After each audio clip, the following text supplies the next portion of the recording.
Shalom saudaraku yang dikasihi Tuhan Yesus Kristus, puji Tuhan. Hari ini kita dapat bersama-sama menikmati hari baru pemberian Tuhan.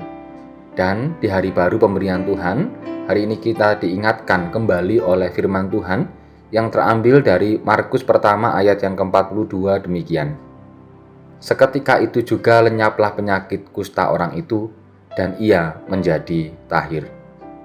Saudaraku yang dikasihi Tuhan Yesus Kristus, di setiap rumah sakit Kristen, selain dokter dan perawat, biasanya juga ada pendeta yang menjadi tenaga pastoral.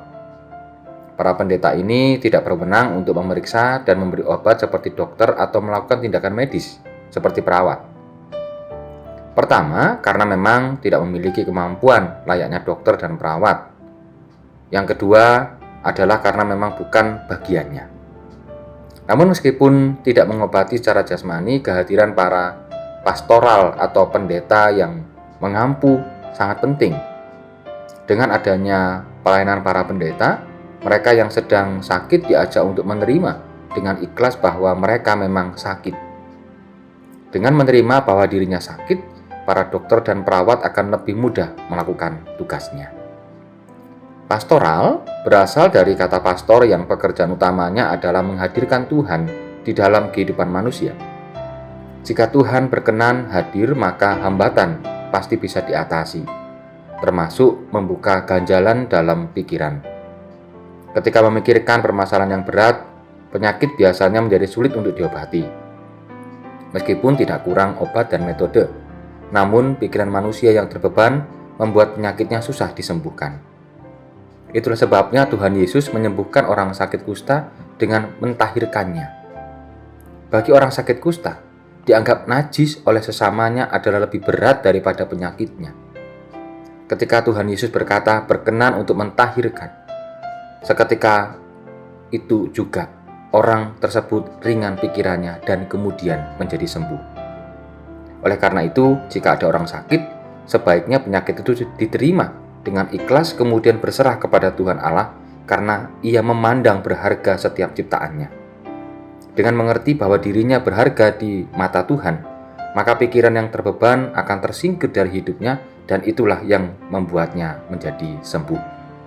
Terlebih pada saat ini, mungkin di antara kita, di sekitar kita, lingkungan kita, persekutuan kita mungkin ada yang mengalami penyakit karena terdampak COVID. Tugas kita adalah meringankan beban mereka. Kita tidak boleh juga menghakimi karena kita pun bisa terkena. Tugas kita mendoakan. Tugas kita bukan menghakimi, tetapi tugas kita senantiasa mengingatkan untuk tetap menjaga protokol kesehatan. Menjadi tahir, lenyap sakitnya. Tugas kita menguatkan sesama kita. Kiranya Tuhan menolong dan memberkati kita semua.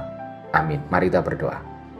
Tuhan, hari ini kami diingatkan bahwa Tuhan mentahirkan orang yang sakit kusta. Sakit yang dipandang bencana, sangat menakutkan, tetapi Tuhan menyapa dengan mentahirkan.